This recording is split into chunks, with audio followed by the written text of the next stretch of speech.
All right, what's up, everybody? Good morning. Welcome to a Thursday edition of Morning Scone presented by Brock, the Baton Rouge Orthopedic Clinic, Hudco Roofing, HudcoRoofing.com. Do business with someone you know, Hudco Roofing, HudcoRoofing.com. Hope you all had a great night. Thanks to everybody who participated in Nightcap last night. I got a little late start last night because I had a remote over at Torchy's Tacos on campus. Awesome spot if you haven't been, by the way. Learned a lot about their company yesterday. Super people, great food. Been a fan for a long time. So that was a lot of fun last night. And then the sports, however, not so much. LSU loses at Kentucky. Tigers led by double digits in the first half. And then Tari Eason fouled out early. And just ended up being a situation where the Tigers put a late push on, but despite leading by 8 at the half, were outscored by 13 in the second half. So Tigers lose 71-66. That drops LSU to 19-9 overall, 7-8 in the SEC, 4-8 in their last 12. Just been certainly tough. No, look, Kentucky's undefeated at Rupp this year, and they're ranked 6th in the country, and they're 3 in the net. There's no great crime in losing that game. The 9 of 26 from 3 is what sticks in my craw because it's not what you do. You're better when you're 6 of 15 from 3. Attempting 26 three-pointers, you're just way out of sorts. Darius Days was 2 of 10. 2 of 10 from 3. Like, I don't need you attempting. Like, what I need is Imwani Wilkinson. 2 of 2 from 3. Maybe took 2 threes, made but I don't need Days shooting 10 threes. I don't need Xavier Pinson, who's a 17-point three-point shooter, a 17% three-point shooter, attempting 7 of them. Now, it's hard to get on Pinson because he had 26 last night. But he was 12 of 13 from the free throw line, and that's indicative of how he was being effective. It was dribble, drive, penetration. He was getting fouled, going to the goal, and he was converting at the free throw line, not shooting three-pointers. So anyway, you had your opportunities last night. Disappointing, but again, no great crime in losing to Kentucky. I mean, they're one of the best teams in the country, and they have not lost at home yet this year. But you cannot lose on Saturday. For what it's worth, LSU's net dropped 1 point from losing that game. So they dropped from 16 to 17 in the net. So the resume is strong. You got to go beat Missouri at home on Saturday. And then you have a good opportunity against Arkansas, which would be a quad 1 road opportunity. And then you're home against Bama, Take them one at a time, see how they do. Then baseball, boy, they just kicked the ball around the yard a lot last night. Riley Cooper got off to a little bit of a rough start, unfortunately. Not necessarily that they hit the ball super hard against him. A couple of balls, but LSU got down and then really got it back. After being down 5-0, getting back to 5-4. But then they kicked the ball around in the 6th. I think they had maybe 4 walks and 3 errors. I'm trying to find the box score real quick, but a lot of self-inflicted wounds there. But give Louisiana Tech credit. It's a good team. I mean, you can't go on the road against a good team and make those types of mistakes and have a lot of success. So, let's see. So Riley Cooper got the start. Helmers pitched in relief.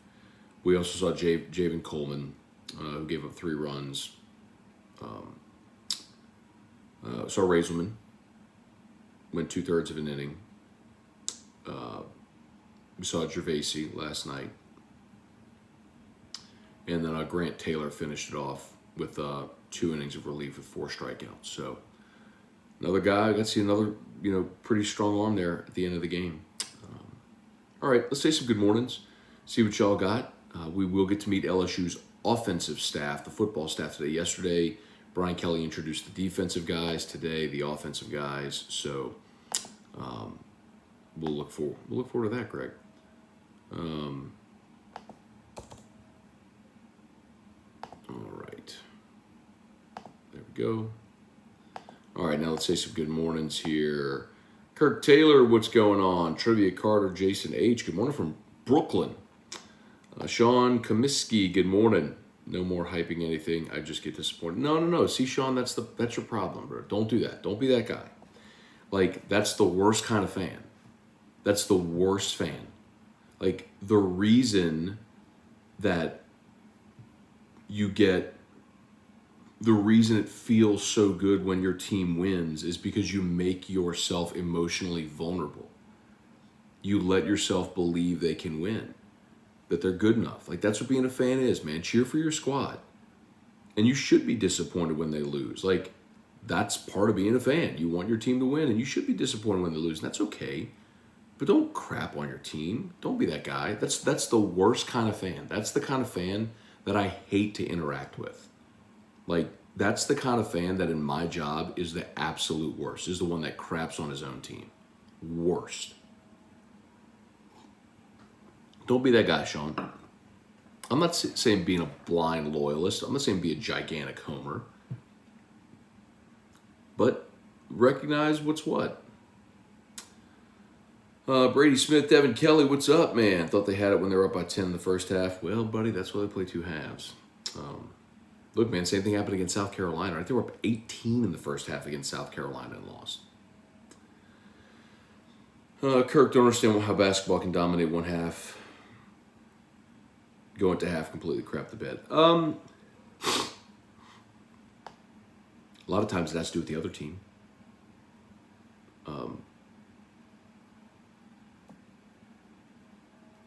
Tazzer Johnson missed the nightcap last night. Is it only Wednesdays? Yes. So Wednesdays are in a whiskey known as Whiskey Wednesdays. So kind of like Taco Tuesday. So on Whiskey Wednesday, we do a nightcap with Scone. Started around 9 o'clock. But yesterday I had the remote at Torchy's by campus. So we started about 9:30. Pat Huseman, what's going on? Brandon, good morning. Wendell Norman, good morning. I'd like the Saints to bring in Mitch Trubisky as our backup behind Winston. What do you think about that? I'm okay with that as a backup option. Young guy, big arm, has starting experience. I'm okay with that as a backup. I think first, you got to sign Jameis. And I don't know that that's a given, man. I hope so.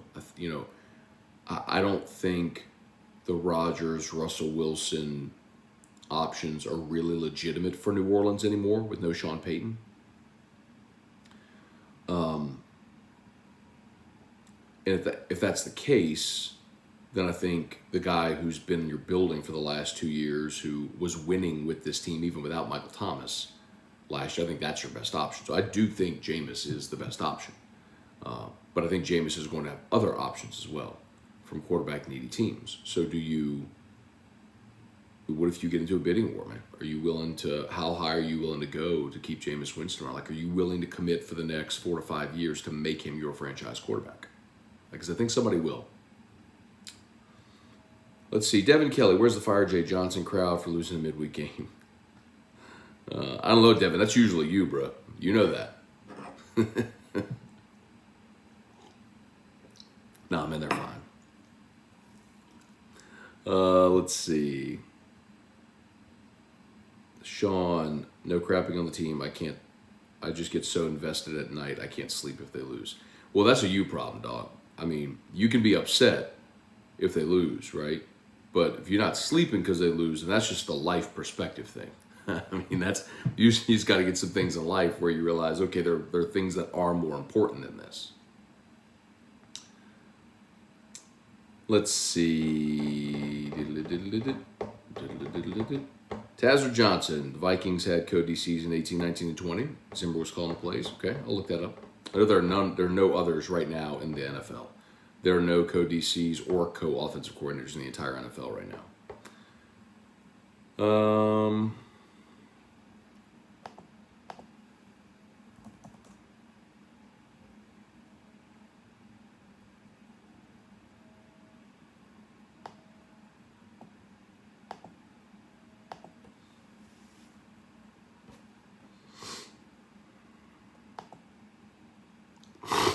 Excuse me.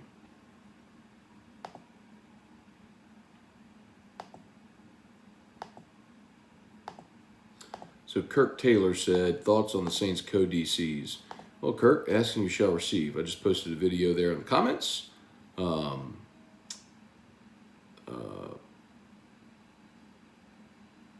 Over, are there too many cooks in the kitchen on the defensive coordinator situation?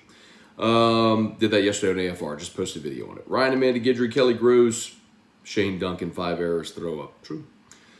Brian Wynn, hey, Deborah Coward, good morning. Dad, good morning. Dane Bergeron, Teresa, Michelle, good morning. David Coslin, tough sledding for LSU fans last night. It was a rough night. Greg Dugas, still in a better place than we were with the last two coaches. I'm riding with Wade, boot up. I got you, Craig. I know you're disappointed, man. And rightfully so. But look, they beat Kentucky once this year. They beat them at home, lost on the road. I mean, it happens. This is still going to be a tournament team. And I will remind you again that this team, their single biggest flaw is the lack of a presence offensively in the half court. And they signed that guy. And he tore his ACL before the season started. So imagine if last year's team had lost Cam Thomas. You know, that's what happened with Adam Miller. I mean, he was supposed to be that guy. So hope he comes back next year. We'll see how it rolls. But in the meantime, I want this team to finish these last 3 games strong. They should certainly win the home games against Missouri and Bama. Arkansas is going to be very tough on the road. But if you win the 2 home games, maybe win a game in the SEC tournament,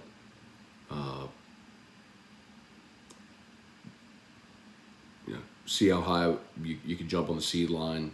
See if you can win a couple games in March, man. Cale Reynolds. Tech is a ranked team, hosted a regional last year. LSU's 4 games to a complete program overhaul. Calm down, folks. I don't think anyone's really freaking out, Cale. I think it was more just the disappointment of watching them kick the ball around, just being a little sloppy, you know. And I don't think it's a complete program overhaul. I mean, Morgan, Cruz, Dugas, Doty, Thompson, all guys that were here last year. You know what I mean? Like, you got a lot of dudes they're still here. So Dale Broussard would have been good to pick up a dub against a depleted Kentucky team. Would have been huge. I mean, quad 1 road win. I mean, that was your last opportunity for a marquee win. Would have been huge. Hey, Aunt Mary, good morning. Good morning, good morning. Randy Bennett, Arthur Blanchard, good morning. Jesse Bergeron, good morning, Matt. You mentioned how basketball teams are analyzed these days outside of just the polls. Can you take a minute how teams' pecking order is figured? It's new to me.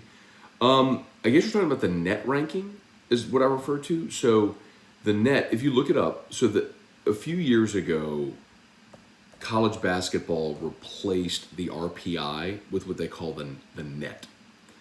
And the NET. And the NET is similar to what the RPI was, where it combines a certain metric to rank teams. So,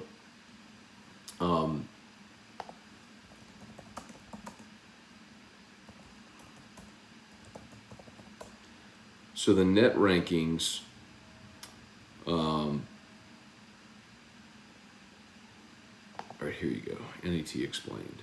Like it's a metric that, oh shoot, it's 7:52. Okay. The RPI. It's time to do something. Sox for the win. Oh, yeah. RPI used 3 components: winning percentage, team's winning percentage, average opponent's winning percentage, average opponent's winning percentage.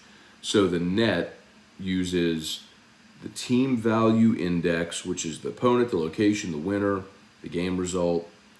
Offensive and defensive net efficiency, winning percentage, so wins divided by games played, and then adjusted wins percentage, which weighted based on location and result. It's a much, put it this way, it's a much more involved metric to determine that the committee uses to judge teams. That's what the net ranking is. They've had it for a couple of years now. Let's see. Oh God, it's 7:53. Jonathan Martin, morning Scone. Feet and hands still thawing out. Seemed like those fans in right field had Barry shook. The ball he dropped in first. That was disappointing. Matt Plavidal waiting for the Tards to say fire Johnson. Devin Kelly, my dog, you tripping, bruh. I've never made a big deal over midweek games. You got me effed up, bro, or confused with someone else. Calm down, bro. Calm down. You're just an emotional dude. I respect the hell out of it. Just relax, bro. It's okay. You're my dog. You know that. Jesse Post, what's going on? Tech peaked last night. We peak in May. I don't know that I agree with that. But yes, LSU baseball is going to be fine. I don't know that I would say Tech. Tech's a good team, man. They were at home. Tech was a really good team, man. LSU went on the road and kicked the ball around, committed 5 errors, and yeah, walked a bunch of guys. Not conducive to trying to win on the road against a good team. Jesse Brown, morning from a tired dad in Charlotte. Still not sleeping? Well, hopefully it gets better soon, man. Jesse's a new dad, new baby at home, so can understand how those nights go. Let's see, John Ross, who does the Locked On Saints podcast, brought to my attention the Vikings co-DC situation. Not John Ross, that's Ross Jackson, host Locked On Saints. Great dude. What's the earliest point LSU played a midweek road game in some time? Was this? No, Kirk. I think last year the first midweek game was a road game at ULL, if I'm not mistaken.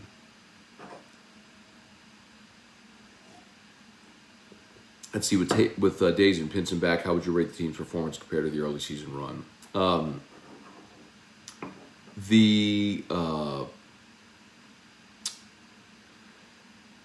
say the most disappointing part right now is defensively. Just you're allowing bigger numbers. 71 on the road at Kentucky, I can stomach that. I mean, you allowed 20. Shoot, they had 20. In the first half, Kentucky had 23 points. I mean, that was awesome. But giving up 48 in the second half is a problem. Giving up 77 to South Carolina is gag-worthy. Held Georgia to 65, and Georgia got a lot of that late once you'd emptied the bench. Same to Mississippi State. You know, 68 to A&M on the road. 75 to Vanderbilt was gag-worthy. 76 to Ole Miss at home was gag-worthy. I mean, that's where I had 77 to TCU. But I guess at that point you were still without Pinson.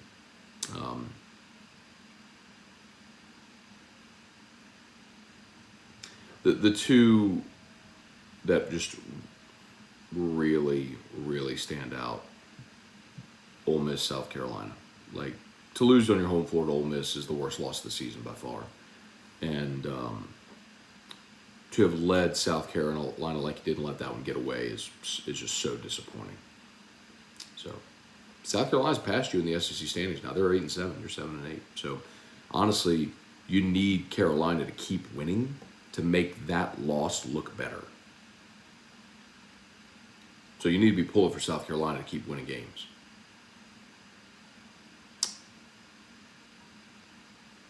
Let's see, Gary Petrie. So you got your 2 pallet and a sheet of plywood desk. I did.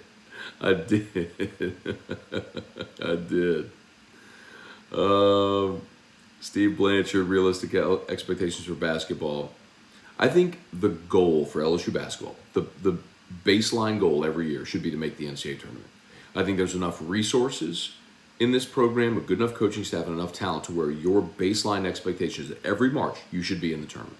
And then depending on how the season goes, depends on what your seeding should be, what your seed line would be. And a lot of times your draw depends on if you can make a run. I mean, we've seen 15 seeds beat a 2. We saw one beat a 16 beat a 1. But we see upsets in March every year. And that's going to happen. But the baseline expectation is you need to be in the tournament every year. We saw Lehigh beat Duke. I mean, it happens in March. And that's why the tournament is so much fun. But it can also work in your favor. It can work in your favor this year. And this is an LSU team that, when they're playing right, is elite defensively. They lead the country in turnover margin as far as turning opponents over per game. I mean, they have things that they do exceptionally well, and if they get the right draw, can absolutely make a run. So, let me see. Brian Broom, Dane Bergeron, your feed is buffering. Maybe the Russians have hacked your account. Some people say they have that on Facebook, Dane. Tap the screen and just hit the 10-second back button, and a lot of times it fixes that. All right, y'all, I think we're just about done. I got to get going. It's already 7:58. Okay, y'all have an awesome day. Apollo Balboa, bad night to bet on LSU. Look, man, if you took LSU plus a 7.5, you won. So, okay. Y'all have an awesome day. YouTube, please smash that like button if you haven't done so yet. Facebook, like the page, share the post. As always, we're brought to you by Brock, the Baton Rouge Orthopedic Clinic, and Hudco Roofing, hudcoroofing.com. Let's see. Apollo, I can hear it now. Midweek games don't. It's not that they don't count. It's just that they don't matter. The result doesn't matter. That's the point I've always made, is when you play 30 SEC games, you have what you do in those 30 SEC games make what happens in the midweek games irrelevant. If you go 23-7 in the SEC, you're a national seed. You can go 0 for the midweek. That's always the point I made.